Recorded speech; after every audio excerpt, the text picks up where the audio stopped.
शबरी एक आदिवासी भील की पुत्री थी। देखने में बहुत साधारण पर दिल से बहुत कोमल थी।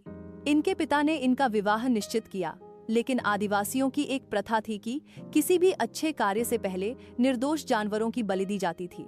इसी प्रथा को पूरा करने के लिए इनके पिता शबरी के विवाह के एक दिन पूर्व 100 भेड़ बकरियां लेकर आए। तब शबरी ने पिता से पूछा, पिताजी इतनी सारी भेड़ बकरियां क्यों लाए?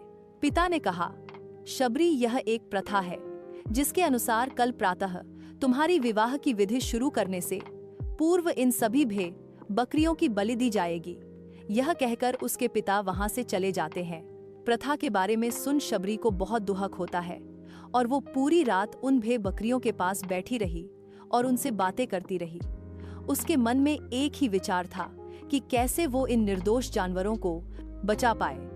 तभी एकाएक शबरी के मन में ख्याल आता है और वो सुबह होने से पूर्व ही अपने घर से भागकर जंगल चली गई, जिससे वो उन निर्दोष जानवरों को बचा सके।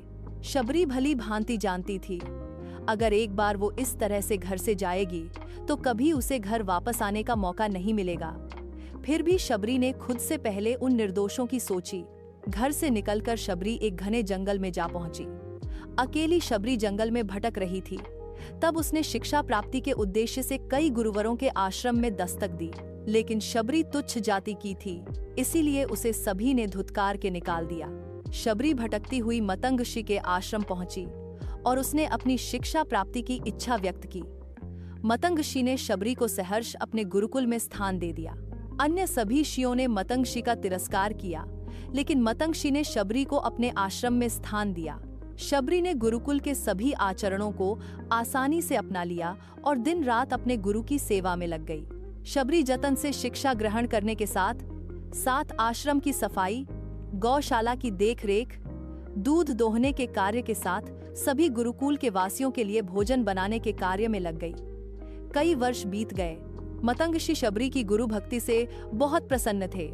मतंग ऋषि का शरीर दुर्बल हो चुका था, इसलिए उन्होंने एक दिन शबरी को अपने पास बुलाया और कहा, पुत्री, मेरा शरीर अब दुर्बल हो चुका है, इसलिए मैं अपनी देह यहीं छोड़ना चाहता हूँ, लेकिन उससे पहले मैं तुम्हें आशीर्वाद देना चाहता हूँ। बोलो पुत्री, तुम्हें क्या चाहिए? आंखों में आंसू भरकर शबरी मतंग ऋषि से कहती है, हे गुरुवर, आप ही मेरे पिता है, मैं आपके कारण ही जीवित हूँ, आप मुझे अपने साथ ही ले जाए। तब मतंग ऋषि ने कहा, नहीं पुत्री, तुम्हें मेरे बाद मेरे इस आश्रम का ध्यान रखना है। तुम जैसी गुरुपरायण शिष्या को उसके कर्मों का उचित फल मिलेगा। एक दिन भगवान राम तुमसे मिलने यहाँ आएंगे और उस दिन तुम्हारा उद्धार होगा और तुम्हें मोक्ष की प्राप्ति होगी। इतना कहकर मतंग ऋषि अपनी देह त्याग कर समाधि ले लेते हैं। उसी दिन से शबरी हर रोज प्रातः उठकर बाज आती, ढेर सारे फल इकट्ठा करती, सुंदर सुंदर फूलों से अपना आश्रम सजाती, क्योंकि उसे भगवान राम के आने का कोई निश्चित दिन नहीं पता था। उसे केवल अपने गुरुवर की बात पर यकीन था, इसलिए वो रोज श्री राम के इंतजार में समय बिता रही थी। वो रोजाना यही कार्य करती थी। एक दिन शबरी आश्रम के पास के तालाब में जल लेने गई। वहीं पास में एक ऋषि तपस्या में लीन थे। जब उन्होंने शबरी को जल लेते देखा तो उसे अछूत कहकर उस पर एक पत्थर फेंक कर मारा और उसकी चोट से बहते रक्त की एक बूंद से तालाब का सारा पानी रक्त में बदल गया। यह देखकर संत शबरी को बुरा भला और पापी कहकर चिल्लाने लगा। शबरी रोती हुई अपने आश्रम में चली गई। उसके जाने के बाद देश फिर से तप करने लगा। उसने बहुत से जतन किए, लेकिन वो तालाब में भरे रक्त को जल नहीं बना पाया। उसमें गंगा, यमुना सभी पवित्र नदियों का जल डाला गया, लेकिन रक्त जल में नहीं बदला।